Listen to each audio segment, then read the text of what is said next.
الحمد للہ رب العالمین والصلاة والسلام علی سید المرسلین اما بعد فاعوذ باللہ من الشیطان الرجیم بسم اللہ الرحمن الرحیم۔ کون سی دعا نہیں کرنی چاہیے؟ یہ مضمون فضائل دعا کے صفحہ 172 تا 193 سے لیا گیا ہے۔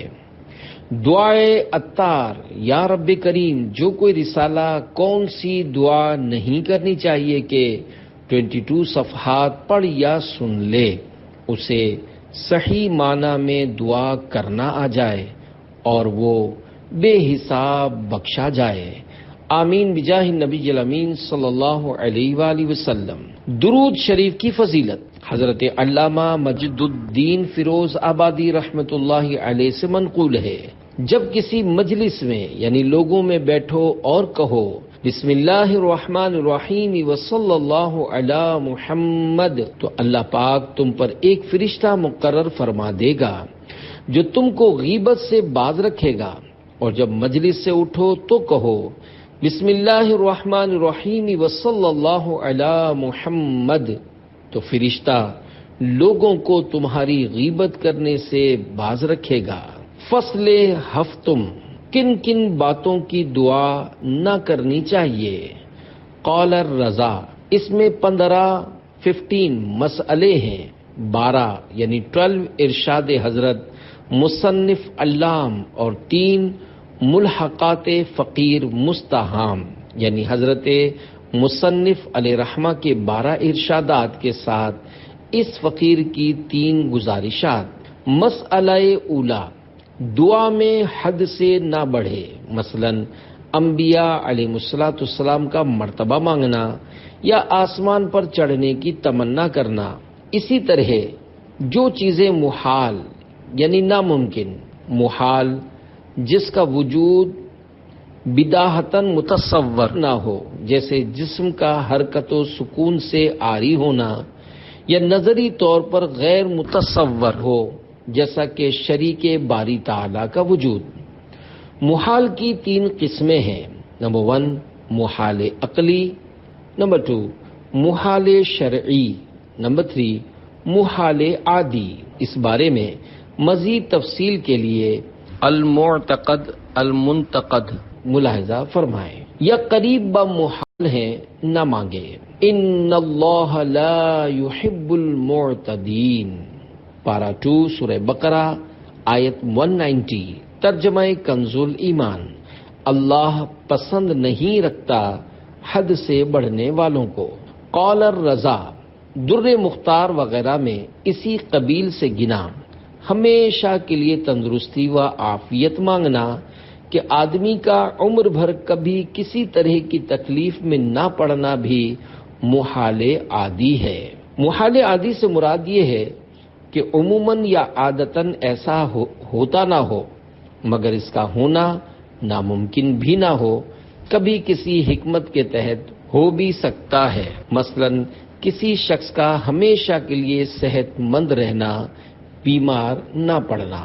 اقول، مگر حدیث شریف میں ہے اللہم انی اسألک العافیت و تمام العافیت ودوام العافیہ، الہی میں تجھ سے دعا مانگتا ہوں عافیت اور عافیت کی تمامی اور عافیت کی ہمیشگی، مگر یہ کہ تمام العافیہ سے دین و دنیا و روح و جسم کی عافیت ہر بلا سے مراد ہو جو حقیقتاً بلا ہے یا ناقابل برداشت، اگرچہ بنظر اجر و جزا نعمت و عطا ہے، مگر یہ کہ یہاں حدیث پاک میں تمام العافیہ سے دین و دنیا اور جسم و روح کا ہر بلا سے محفوظ ہونا مراد ہے، یا پھر ناقابل برداشت بلاؤں سے محفوظ ہونا مراد ہے، اگرچہ اس پر صبر کرنا بھی اجر و ثواب کا باعث ہے۔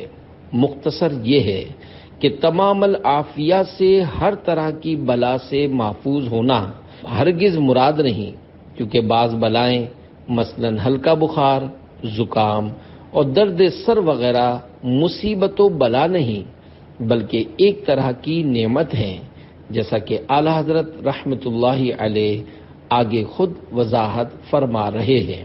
دین میں عقیدتاً و عملاً کسی قسم کا نقص مطلقاً بلا ہے، اور روح پر غم و فکر عقبا کے سوا یعنی آخرت کی فکر کے علاوہ اور ہر غم و پریشانی مطلقاً رنج و عنا ہے، یعنی رنج و تکلیف ہے، اور جسم کے حق میں کبھی کبھی ہلکا بخار، زکام، درد سر اور ان کے مثل ہلکے امراض بلا نہیں، نعمت ہیں، بلکہ ان کا نہ ہونا بلا ہے۔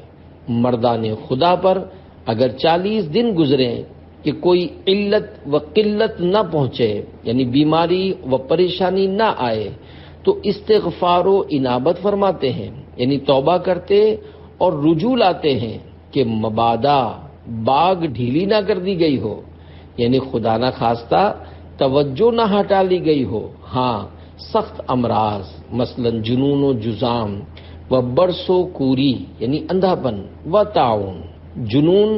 جنون ایسے دماغی خلل اور حرج کو کہتے ہیں کہ عام طور پر اپنے معمول کے مطابق آدمی کے اقوال و افعال باقی نہ رہ سکیں، چاہے یہ کیفیت فطری اور پیدائشی طور پر ہو یا بعد میں کسی مرض کی بنا پر۔ جزام یعنی کوڑ، ایک مرض جس میں بدن سفید ہو جاتا ہے، مرض کی شدت میں اعضاء بھی گل جاتے ہیں۔ برس وہ شدید سفیدی جو مکمل بدن یا اس کے بعض حصوں پر ہوتی ہے، جو تمام بدن میں سرایت کر جاتی اور بڑھتی جاتی ہے، یہاں تک کہ وہ سفیدی تمام بدن کو گھیر لیتی ہے۔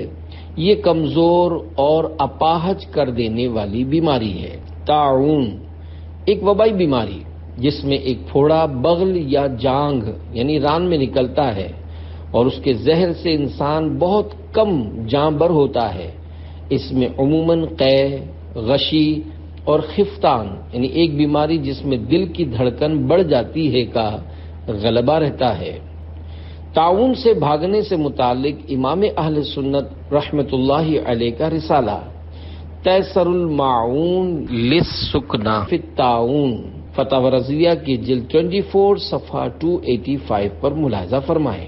یا سانپ کا کاٹنا، جلنا، ڈوبنا، دبنا، گرنا و امثال ذالک یعنی اسی کی مثل دوسری بیماریاں، اگرچہ مسلمان کے کفارہ ذنوب یعنی گناہوں کا کفارہ و باعث اجر و شہادت و رحمت ہیں، ضرور بلا، اور لا تحملنا ما لا طاقت لنا به ترجمہ کنز الایمان، ہم پر وہ بوجھ نہ ڈال جس کی ہمیں سہار یعنی برداشت نہ ہو میں داخل ہیں، ولہذا ان سے عافیت مانگی گئی، اور اسی لیے حدیث شریف میں اعوذ بک من سیء الاسقام یعنی اے اللہ میں برے امراض سے تیری پناہ طلب کرتا ہوں۔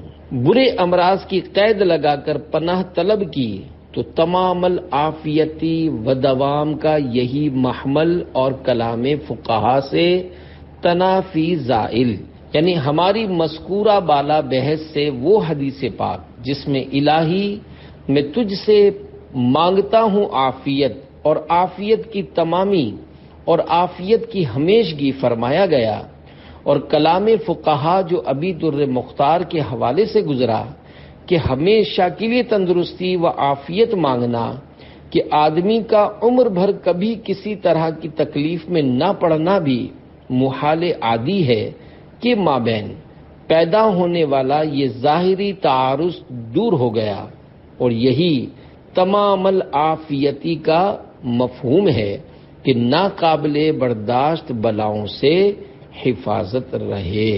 اسی طرح علامہ قرافی و علامہ لقانی وغیرہ ہما نے اسی سے شمار کیا۔ دونوں جہاں کی بھلائی مانگنا یعنی اگر یہ مقصود ہو کہ دارین کی سب خوبیاں دے کہ ان خوبیوں میں مراتب انبیاء علیہ السلام بھی ہیں جو اسے نہیں مل سکتے، اور اسی میں داخل ہے ایسے امر کے بدلنے کی دعا مانگنا جس پہ قلم جاری ہو چکا، مثلا لمبا آدمی کہے میرا قد کم ہو جائے، یا چھوٹی آنکھوں والا میری آنکھیں بڑی ہو جائیں، قال الرضا، اگرچہ محال عقلی کے سوا کہ اصلاً صلاحیت قدرت نہیں رکھتا، سب کچھ زیر قدرت الہیہ داخل ہے، مگر خلاف عادت بات کہ خواستگاری یعنی درخواست صرف حضرات انبیاء و اولیاء علیہم السلام کو وقت اظہار معجزہ و کرامت بغرض ارشاد و ہدایت و اتمام حجت یعنی لوگوں کی ہدایت اور ان پر حجت قائم کرنے کے لیے باذن اللہ تعالی جائز ہے۔ اوروں کا عالم اسباب میں ہو کر ایسی بات مانگنا اپنی حد سے بڑھنا اور جہل و صفاحت میں پڑنا ہے۔ کباسط کفیہ الی الماء لیبلغ فاہ وما ہوا ببالغہ، جیسے کوئی اپنے ہاتھ پھیلائے بیٹھا ہے کہ پانی خود اس کے منہ میں پہنچ جائے اور ہرگز نہ پہنچے گا۔ مسئلہ 2، لغو اور بے فائدہ دعا نہ کرے۔ ابن عباس رضی اللہ عنہما حکایت کرتے ہیں، بنی اسرائیل میں ایک شخص تھا سنوس نامی، اسے حکم ہوا کہ 3 دعائیں تیری قبول ہوں گی۔ اپنی عورت کے لیے دعا کی، تمام بنی اسرائیل کی عورتوں سے زیادہ خوبصورت ہو گئی، غرور و شرور کرنے اور شوہر کو ستانے لگی۔ ایک دن اس سے خفا ہو کر کہا، خدا تجھے کتیا کر دے۔ اسی وقت کتیا ہو گئی۔ پھر بیٹوں کی سفارش سے اس کے لیے دعا کی، الہی اسے اصلی صورت پہ کر دے، جو صورت پہلے تھی وہی ہو گئی، اور 3 دعائیں مفت ضائع ہو گئیں۔ مسئلہ 3، گناہ کی دعا نہ کرے کہ مجھے پرایا مال مل جائے، یا کوئی فاحشہ زنا کرے کہ گناہ کی طلب بھی گناہ ہے۔ مسئلہ 4، قطع رحم یعنی عزیزوں سے تعلق توڑنے کی دعا نہ کرے، مثلا فلاں و فلاں رشتہ داروں میں لڑائی ہو جائے۔ حدیث میں ہے مسلمان کی دعا قبول ہوتی ہے جب تک ظلم و قطع رحم کی درخواست نہ کرے۔ قال الرضا، قطع رحم بھی ایک قسم اسم ہے، یعنی گناہ کی قسم ہے، جسے بوجہ شدت اہتمام احادیث باب میں اسم پر عطف فرمایا، یعنی جب تک گناہ یا قطع رحم کی دعا نہ کرے۔ اسی لیے مصنف علام قدس سرہ نے باتباع احادیث اسے مسئلہ جداگانہ ٹھہرایا۔ مسئلہ 5، اللہ تعالی سے حقیر چیز نہ مانگے کہ پروردگار غنی ہے، اگر تمام خلق کو ایک ساتھ میں ان کے حوصلے سے زیادہ بخشے، اس کے خزانے میں کچھ نقصان نہ ہو۔ اللہ پاک کے آخری نبی صلی اللہ علیہ وآلہ وسلم فرماتے ہیں، جب مانگو خدا سے تو فردوس مانگو کہ وہ اوسط بہشت اور اعلی جنت ہے، اور اس کے اوپر ہے عرش رحمان کا، اور اسی سے جاری ہوتی ہیں نہریں بہشت کی۔ اور یہ بھی آیا ہے، جب تو دعا مانگے بہت مانگ کہ تو کریم سے مانگتا ہے۔ اے عزیز، وہ کریم و رحیم ہے، بے مانگے کروڑوں نعمتیں تیرے حوصلہ و لیاقت سے زیادہ تجھے عطا کرتا ہے۔ اگر تو اس سے مانگے گا کیا کچھ نہ پائے گا؟ ولی نعم قیلا، اور کیا خوب ہی کہا گیا ہے، بن مانگے عطا فرماتا ہے، محروم کبھی ٹھہرا ہی نہیں۔ فریاد اگر تو کر لے کبھی، پھر دیکھو عطاؤں کی بارش۔ تو بادشاہ ہے اے میرے مالک، گدا کو تو اگر چاہے عطا کر دے، دو عالم آنے واحد میں۔ اور جو حدیث میں ہے کہ جوتے کا دوال یعنی تسمہ ٹوٹے تو وہ بھی خدا سے مانگ، اور بعض مخاطبات موسیٰ علیہ السلام میں ہے ہانڈی کا نمک بھی مجھ سے مانگ۔ مطلب اس کا یہ ہے کہ تمام توجہ اپنی میری طرف رکھ، غیر سے اصلاً تعلق نہ کر، جو مانگ مجھ ہی سے مانگ۔ اگر احیاناً کبھی کبھار کسی خسیس کمتر اور حقیر چیز کی ضرورت ہو، مجھ سے سوال کر، نہ یہ کہ خسیس ہی سوال کیا کر، اور تحقیق یہ ہے کہ یہ امر با اختلاف احوال مختلف ہے۔ جس وقت خدا کے عموم میں کرم و قدرت اور اپنی عاجزی و احتیاج پر نظر ہو اور باوجود اس کے خسیس حقیر چیز کی ضرورت ہو، دوسرے سے سوال کرنا اور غیر کے سامنے ہاتھ پھیلانا قبول نہ کرے، اس قسم کا سوال خدا سے مذائقہ نہیں رکھتا۔ ہاں، بلا ضرورت خسیس چیز مانگنا حماقت ہے۔ عمدہ شے مانگے کہ خدا کریم ہے اور ہر چیز پر قادر۔ قال الرضا، دنیا ذلیل اور اس کی تمام متاع کثرت یعنی باوجود بہت ہونے کے نہایت قلیل۔ قل متاع الدنیا قلیل۔ ترجمہ کنز ایمان، تم فرما دو کہ دنیا کا برتنا تھوڑا ہے۔ وہ مسلمان کے لیے زاد مسافر یعنی توشہ مسافر ہے، اور زاد بقدر حاجت درکار ہوتا ہے، نہ لادنے کو، ولہذا اس میں زیادہ کی ہوس، کثرت کی طلب مبغوض یعنی ناپسند ٹھہری۔ الہاکم التکاثر حتی زرتم المقابر۔ ترجمہ کنز ایمان، تمہیں غافل رکھا مال کی زیادہ طلبی نے، یہاں تک کہ تم نے قبروں کا منہ دیکھا، اور بے ضرورت شرعیہ غیروں کے دروازے پر بھیک مانگنے کی اجازت نہیں، تو اب حاجت موجود اور غیر سے مانگنا نامحمود اور زیادہ کی ہوس بھی مردود۔ لاجرم یقیناً نمک کی کنکری بھی رب ہی سے مانگیں گے، اور اس کی جگہ یہ نہ کہیں گے کہ نمک کا پہاڑ دے دے، یا پیسے کی ضرورت ہے تو کروڑ روپے دے دے، کہ ایک پیسہ اور کروڑ اشرفی ذلیل و قلیل ہونے میں دونوں برابر ہیں۔ یہ کررا الا ما منہ فر یعنی آسمان سے گرا کھجور میں اٹکا، یعنی ایک مصیبت سے چھوٹا دوسری میں جا پھنسا، ہو جائے گا۔ بخلاف نعیم آخرت یعنی آخرت کی نعمتوں کے، کہ اس میں زیادت مطلوب و مقصود اور عطائے کریم غیر محدود، پھر کیوں کم پر قناعت کریں؟ وللہ الحمد۔ مسئلہ 6، رنج و مصیبت سے گھبرا کر اپنے مرنے کی دعا نہ کرے، کہ مسلمان کی زندگی اس کے حق میں غنیمت ہے۔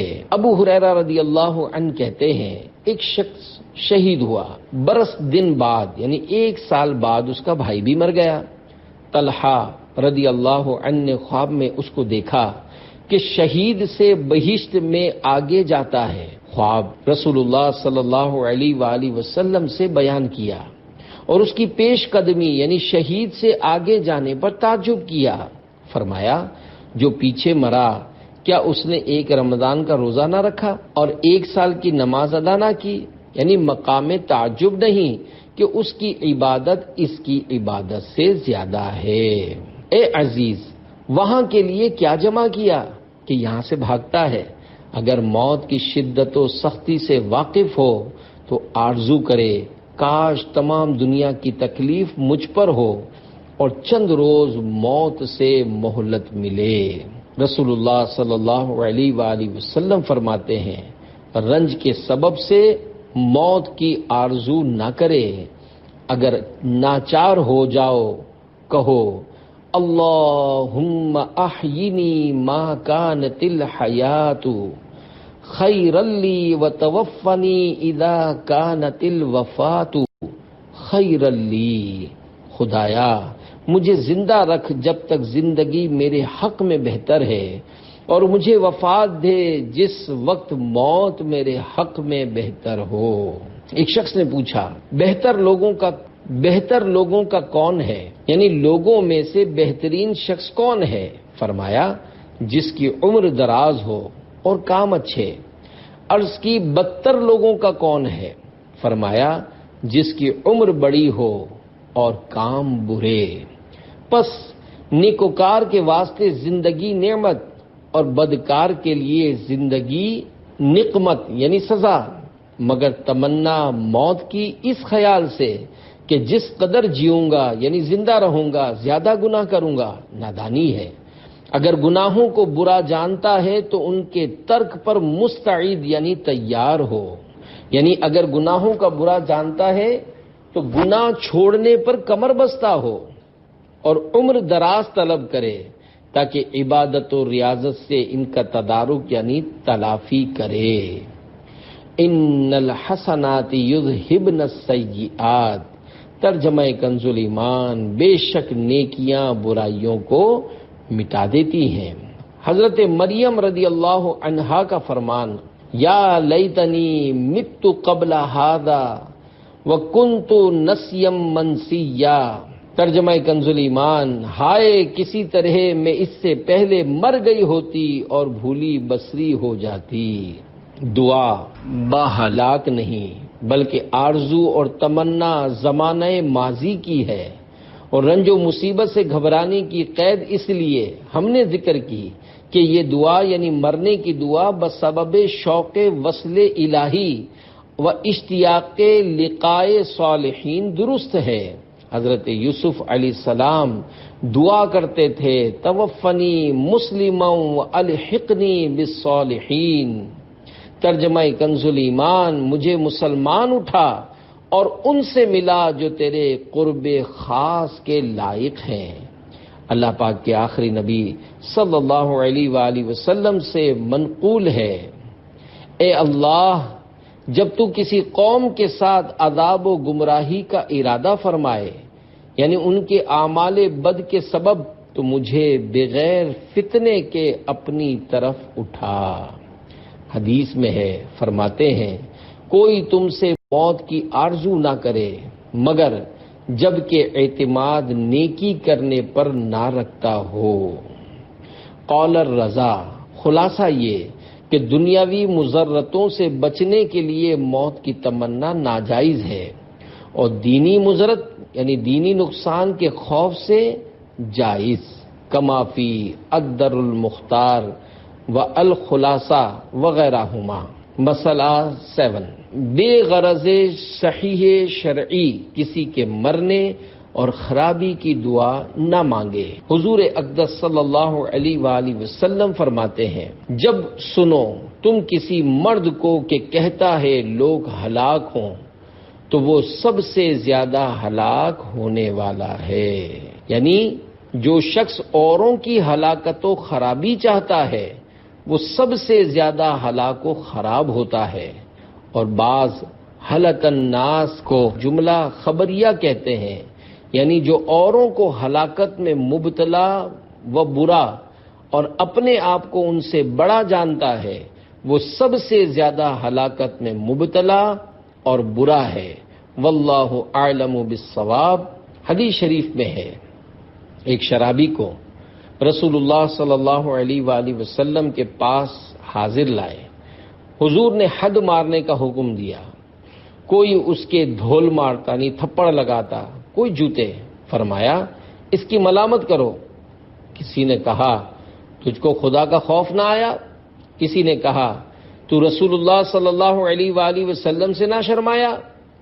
ایک نے کہا اخزاک اللہ، خدا تجھے خوار کرے۔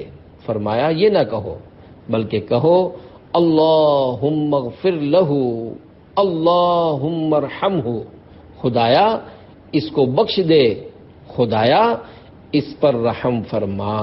طفیل بن عمرو دوسی نے اپنی قوم کی شکایت کی اور عرض کی یا رسول اللہ صلی اللہ علیہ وآلہ وسلم دوس پر دعا کیجئے۔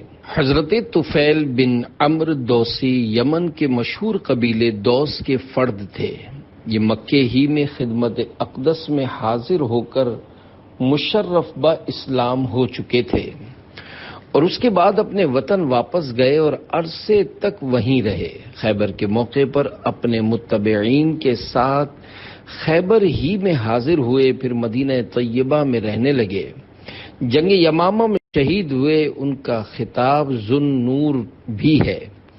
انہوں نے اسلام قبول کرتے وقت یہ عرض کیا تھا مجھے دوس کی طرف بھیجیے اور مجھے کوئی نشانی عطا فرمائیے جس سے انہیں ہدایت نصیب ہو۔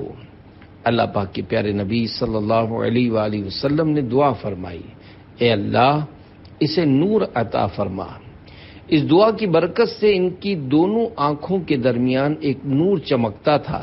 انہوں نے عرض کی، مجھے اندیشہ ہے کہ وہ لوگ یہ کہیں کہ اس کی صورت بگڑ گئی ہے، تو یہ روشنی ان کے کوڑے کے کنارے منتقل ہو گئی۔ ان کا کوڑا اندھیری رات میں چمکتا تھا، اسی لیے ان کا نام ذو النور پڑا۔ ان کی یہ عرض داشت یعنی دوس کی ہلاکت کی دعا کی درخواست دوبارہ حاضری کے موقع پر تھی، جبکہ وہ خیبر میں اپنے 80 یا 90 ساتھیوں کے ساتھ خدمت بابرکت میں حاضر ہوئے تھے۔ انہوں نے یہ بھی عرض کیا تھا کہ دوس میں زنا اور سود عام ہے، ان کی ہلاکت کی دعا کیجیے، تو حضور صلی اللہ علیہ وآلہ وسلم نے ان کی ہدایت کی دعا فرمایا، خدایا دوس کو ہدایت فرما اور ان کو یہاں لے آ۔ اسی طرح جب ثقیف کے پتھروں سے بہت مسلمان شہید ہوئے، ثقیف یہ بھی عرب کے ایک قبیلے کا نام ہے، حضور صلی اللہ علیہ وآلہ وسلم نے زید بن حارثہ رضی اللہ عنہ کے ساتھ طائف کا قصد کیا۔ آپ صلی اللہ علیہ وآلہ وسلم نے وہاں پہنچ کر اشراف ثقیف یعنی عبد یا لیل بن عمرو بن عمیر اور اس کے بھائی مسعود اور حبیب کو اسلام کی دعوت دی، مگر انہوں نے آپ صلی اللہ علیہ وآلہ وسلم کی دعوت کا بری طرح جواب دیا۔ ایک بولا، اگر آپ کو خدا نے پیغمبر بنایا ہے تو وہ کعبے کا پردہ چاک کر رہا ہے۔ دوسرے نے کہا، کیا خدا کو پیغمبری کے لیے آپ کے سوا کوئی نہ ملا؟ تیسرے نے کہا، میں ہرگز آپ سے کلام نہیں کر سکتا۔ اگر آپ پیغمبری کے دعوے میں سچے ہیں تو آپ سے گفتگو کرنا خلاف ادب ہے، اور اگر جھوٹے ہیں تو قابل خطاب نہیں۔ جب آپ صلی اللہ علیہ وآلہ وسلم مایوس ہو کر واپس ہوئے تو انہوں نے کمینے لوگوں اور غلاموں کو آپ صلی اللہ علیہ وآلہ وسلم پر ابھارا، جو آپ یہ انتہائی نازیبا اور گستاخانہ الفاظ کہتے اور تالیاں بجاتے۔ اتنے میں لوگ جمع ہو گئے اور انہوں نے آپ صلی اللہ علیہ وآلہ وسلم کے دونوں طرف صفیں باندھ لیں۔ جب آپ صلی اللہ علیہ وآلہ وسلم درمیان سے گزرے تو قدم مبارک اٹھاتے وقت آپ کے مقدس قدموں پر پتھر برسانے لگے، یہاں تک کہ نالین مبارک خون سے بھر گئے۔ جب آپ صلی اللہ علیہ وآلہ وسلم کو پتھروں کا صدمہ پہنچتا تو بیٹھ جاتے، مگر وہ بازو تھام کر کھڑا کر دیتے۔ جب چلنے لگتے تو پتھر برساتے اور ساتھ ساتھ ہنستے جاتے۔ عتبہ اور شیبہ آپ کے سخت دشمن تھے، مگر آپ کی اس حالت پر ان کے دل بھی نرم پڑ گئے۔ صحابہ نے گزارش کی، ان پر دعا کیجیے۔ فرمایا، اللہم اہدی ثقیفا، خدایا ثقیف کو ہدایت فرما۔ جنگ احد میں ظالموں نے دندان مبارک سنگ ستم سے شہید کیا، اور کفار طائف نے حضور کے جسم نازنین پر اس قدر پتھر مارے کہ پاشنائے مبارک یعنی ایڑیاں مبارک خون سے آلودہ ہوئے، مگر ان پر بھی دعائے ہلاک و خرابی نہ کی۔ حضور اگر چاہتے تو وہ سب ہلاک ہو جاتے۔ عطیہ، ان اللہ لا يحب المعتدین، ترجمہ کنز الایمان، بے شک حد سے بڑھنے والے اسے پسند نہیں۔ کی تفسیر میں لکھتے ہیں، معتدین سے وہ لوگ مراد ہیں جو لوگوں کے کوسنے میں حد سے بڑھتے اور کہتے ہیں اللہ ان کو خوار کرے، اللہ ان پر لعنت کرے۔ مولانا یعقوب چرخی آیت کریمہ فاجتباہ ربہ فجعلہ من الصالحین، ترجمہ تو اسے اس کے رب نے چن لیا اور اپنے قرب خاص کے سزاواروں یعنی حقداروں میں کر لیا۔ کی تفسیر میں لکھتے ہیں، نصیب عارف کا یہ ہے کہ بلاؤں میں صبر کرے اور منکروں کے انکار سے متغیر نہ ہو، بلکہ رسول اللہ صلی اللہ علیہ وآلہ وسلم کی سنت پر عمل کرے کہ فرماتے تھے، اللہم اہدی قومی فإنہم لا یعلمون، خدایا میری قوم کو ہدایت فرما کہ وہ جانتے نہیں۔ ہاں اگر کسی کافر کے ایمان نہ لانے پر یقین یا ظن غالب ہو اور جینے سے دین کا نقصان ہو یا کسی ظالم سے امید توبہ اور ترک ظلم کی نہ ہو اور اس کا مرنا تباہ ہونا خلق کے حق میں مفید ہو، ایسے شخص پر بد دعا درست ہے۔ سیدنا نوح علیہ الصلوۃ والسلام نے جب دیکھا کہ قوم کے سرکش اپنے کفر و عناد سے باز نہ آئیں گے اور ود و سواع و یغوث و یعوق و نصر کو نہ چھوڑیں گے، حضرت نوح علیہ السلام کی قوم ان کی پوجا کرتی اور ان کے عبادت چھوڑنے پر تیار نہ تھی۔ سورہ نوح کی آیت نمبر 23 میں ان کا باقاعدہ ذکر موجود ہے۔ مزید تفصیل کے لیے خزائن العرفان صفحہ 686، نور العرفان صفحہ 912 اور فتاوی رضویہ جلد 24 صفحہ 573 کا مطالعہ فرمائیں۔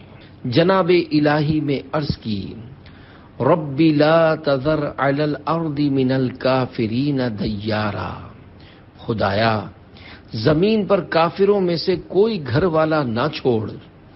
اسی طرح حضرت سیدنا موسیٰ علیہ الصلوۃ والسلام نے قبطیوں پر دعا کی، ربنا اطمس علی اموالہم واشدد علی قلوبہم فلا یؤمنوا حتی یروا العذاب العلیم، خدایا ان کے مال مٹا دے اور ان کے دلوں پر سختی کر کے وہ ایمان نہ لائیں جب تک دردناک عذاب نہ دیکھیں۔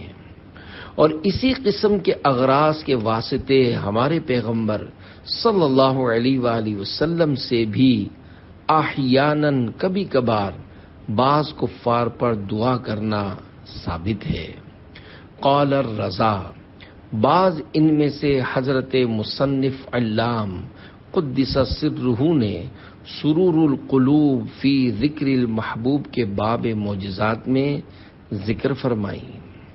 مسئلہ 8، کسی مسلمان کو یہ بد دعا نہ کرے کہ تو کافر ہو جائے، کہ بعض علماء کے نزدیک کفر ہے، اور تحقیق یہ ہے کہ اگر کفر کو اچھا یا اسلام کو برا جان کر کہے بلا ریب یعنی بلا شک و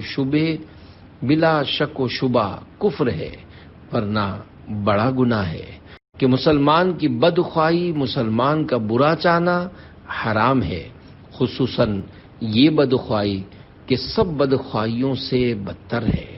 مسئلہ 9، کسی مسلمان پر لعنت نہ کرے اور اسے مردود و ملعون نہ کہے، اور جس کافر کا کفر پر مرنا یقینی نہیں اس پر بھی نام لے کر لعنت نہ کرے، یہاں تک کہ بعض علماء کے نزدیک مستحق لعنت پر بھی لعنت نہ کہے، مگر بچھو وغیرہ بعض جانوروں پر حدیث میں لعنت آئی ہے۔ یوں ہی مچھر اور ہوا اور جمادات و حیوانات پر بھی لعنت ممنوع ہے۔ رسول اللہ صلی اللہ علیہ وآلہ وسلم فرماتے ہیں، مسلمان بہت طعن کرنے والا اور لعن کرنے والا اور فحش و بیہودہ بکنے والا نہیں ہوتا۔ دوسری حدیث شریف میں ہے، بہت لعنت کرنے والے قیامت کے دن گواہ و شفیع نہ ہوں گے۔ تیسری حدیث شریف میں ہے، مسلمان کی لعنت مثل اس کے قتل کے ہے۔ چوتھی حدیث میں ہے، جب بندہ کسی پر لعنت کرتا ہے وہ لعنت آسمان کی طرف چڑھتی ہے، اس کے دروازے بند ہو جاتے ہیں کہ یہاں تیری جگہ نہیں، پھر زمین کی طرف اترتی ہے، اس کے دروازے بھی بند ہو جاتے ہیں کہ یہاں تیری جگہ نہیں، پھر دائیں بائیں پھرتی ہے، جب کہیں ٹھکانہ نہیں پاتی، اگر جس پر لعنت کی لعنت کے لائق ہے تو اس پر جاتی ہے، ورنہ کہنے والے کی طرف پلٹ آتی ہے۔ اور فرماتے ہیں، اے عورتوں صدقہ دو کہ میں نے تمہیں دوزخ میں بکثرت دیکھا، یعنی عورتیں دوزخ میں بہت پائیں۔ عرض کی کس سبب سے؟ فرمایا تم لعنت بہت کرتی ہو۔ امام غزالی کیمیاء سعادت میں نقل کرتے ہیں، ایک شخص نے رسول اللہ صلی اللہ علیہ وآلہ وسلم کے وقت 100 بار شراب پی۔ ایک صحابی نے اس پر لعنت کی اور کہا، کب تک اس کا فساد باقی رہے گا؟ حضور صلی اللہ علیہ وآلہ وسلم نے فرمایا، شیطان اس کا دشمن موجود ہے، وہ کفایت کرتا ہے، تو لعنت کر کے شیطان کا یار نہ ہو۔ اور ایک شخص نے شراب پی، لوگ اس کو مارتے اور لعنت کرتے، فرمایا لعنت نہ کرو کہ وہ خدا اور رسول کو دوست رکھتا ہے۔ سوال، شرع شریف میں ظالموں اور بیاج یعنی سود کھانے والوں اور اس کے معاملے میں پڑنے والوں پر اور اس شخص پر جو اپنے ماں باپ پر لعنت کرے اور جو بدعتی کو جگہ دے اور جو غیر خدا کے واسطے جانور ذبح کرے اور سوا ان کے اور گناہ گاروں پر لعنت وارد ہے، اور اگلے پیغمبر بھی کفار پر لعنت کرتے۔ لعن الذین کفروا من بنی اسرائیل علی لسان داود وعیسی ابن مریم۔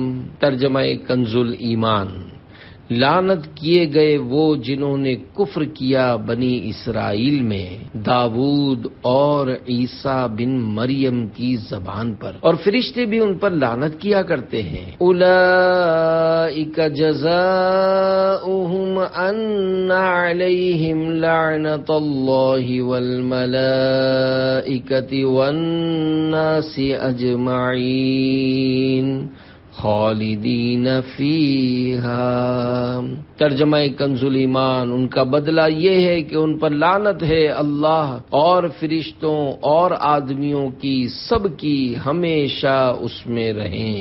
جواب، لعنت لغت میں بمعنی طرد و ابعاد یعنی دھتکار اور دوری کے ہے، اور اہل شریعت کبھی اس سے طرد و ابعاد رحمت الہی و بہشت سے، اور کبھی طرد و ابعاد جناب قرب اور رحمت خاص و درجہ سابقین سے مراد لیتے ہیں۔ لغت میں لعنت کے معنی دوری کے ہیں، شریعت کی اصطلاح میں لعنت کے معنی دو طرح سے بیان کیے گئے ہیں۔ نمبر 1، اللہ عز و جل کی رحمت اور اس کی جنت سے دوری، تو کبھی کسی پر لعنت کرنے کے معنی کبھی تو یہ ہوں گے کہ تو اللہ عز و جل کی رحمت و جنت سے دور ہو۔ نمبر 2، اور کبھی اللہ عز و جل کے قرب اور اس کی خاص رحمتوں سے دوری، یا پچھلے نیک بندوں کو اس کی جناب میں جو مرتبہ ملا اس مرتبے سے دوری مراد ہوگی۔ پہلے معنی کافروں کے لیے خاص ہے، جس شخص کا کفر پر مرنا یقینی، جیسے ابو جہل، ابو لہب، فرعون، شیطان، حامان، اس پر لعنت جائز۔ انبیاء علیہم السلام جن پر لعنت کرتے تھے بِاعلام الہی یعنی اللہ عز و جل کے بتانے سے ان کے کافر مرنے سے واقف تھے، اور فرشتے بھی انہی پر لعنت کرتے ہیں جن کی بد انجامی سے بِاعلام الہی واقف ہوتے ہیں، یا انبیاء و ملائکہ کافروں پر جو بوصف کفر لعنت کرتے ہیں، یعنی لعنت اللہ علی الکافرین۔ ترجمہ کنز الایمان، اللہ کی لعنت منکروں پر کہتے ہیں۔ اور دوسری قسم گناہ گاروں کو بھی شامل ہے، جس جگہ قرآن و حدیث میں لفظ لعنت کا عصا یعنی گناہ گاروں کے حق میں وارد ہے، وہاں دوسرے معنی مراد ہے، مگر جواز اس قسم کا بھی مقید بوصف عام مضموم ہے۔ لعنت اللہ علی الکاذبین، جھوٹوں پر اللہ کی لعنت، اور لعنت اللہ علی الظالمین، ظالموں پر خدا کی لعنت کہہ سکتے ہیں، کسی شخص سے خاص پر لعنت نہیں کر سکتے۔ شیخ محقق فرماتے ہیں، لعنت کرنا کسی پر جائز نہیں سوا اس کے جس کے کافر مرنے کی مخبر صادق صلی اللہ علیہ وآلہ وسلم نے خبر دی، اور کافر مخصوص پر کہ ایمان اس کا دم اخیر محتمل ہو، یعنی یہ احتمال ہو سکتا ہے، یعنی یہ احتمال کہ ہو سکتا ہے فلاں کافر مرتے وقت ایمان لے آیا ہو۔ بعض مکار زمانہ اسی کو بنیاد بنا کر بھولے بھالے مسلمانوں کو اپنے دام فریب میں لینے کی کوشش کرتے کہ میاں کافر کو بھی کافر مت کہو، کیا معلوم کب مسلمان ہو جائے۔ مقام غور تو یہ ہے کہ پہلے خود کافر کہہ چکے، پھر کہتے ہیں کافر مت کہو، حالانکہ خود قرآن مجید سے اس بات کی تائید ہوتی ہے کہ کافر کو کافر ہی کہا جائے گا اور مومن کو مومن۔ کیا آپ غور نہیں کرتے کہ قرآن پاک میں کافروں کو کافر کہہ کر پکارا گیا ہے، بلکہ قرآن پاک میں ایک مکمل سورت کا نام ہی سورۃ الکافرون رکھا گیا ہے۔ پیارے اسلامی بھائیوں، کوئی عاقل شخص اس حقیقت سے انکار نہیں کر سکتا کہ جو شے جس وقت جس حالت میں ہو اسے اس وقت اسی کی جنس سے پکارا جائے گا۔ مثلا گندم جب تک اپنی اصل حالت پر باقی ہے اسے گندم ہی کہا جائے گا، اور جب اسے پیس کر آٹا کر دیا جائے تو پھر اسے کوئی بھی گندم کہنے کو تیار نہیں ہوگا، بلکہ آٹا ہی کہا جائے گا، اور جب اس آٹے کی روٹی بنا لی جائے تو پھر اسے آٹا نہیں بلکہ روٹی کا نام دیا جائے گا، اور جب اس روٹی کو کھا کر فضلے کی شکل میں خارج کر دیا جائے تو پھر اسے روٹی نہیں بلکہ فضلہ کہا جائے گا۔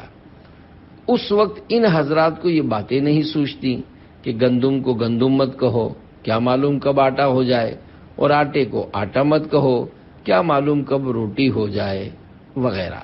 دن کا اعلان، فرمان مصطفیٰ صلی اللہ علیہ وآلہ وسلم، روزانہ صبح جب سورج طلوع ہوتا ہے تو اس وقت دن یہ اعلان کرتا ہے اگر آج کوئی اچھا کام کرنا ہے تو کر لو کہ آج کے بعد میں کبھی پلٹ کر نہیں آؤں گا۔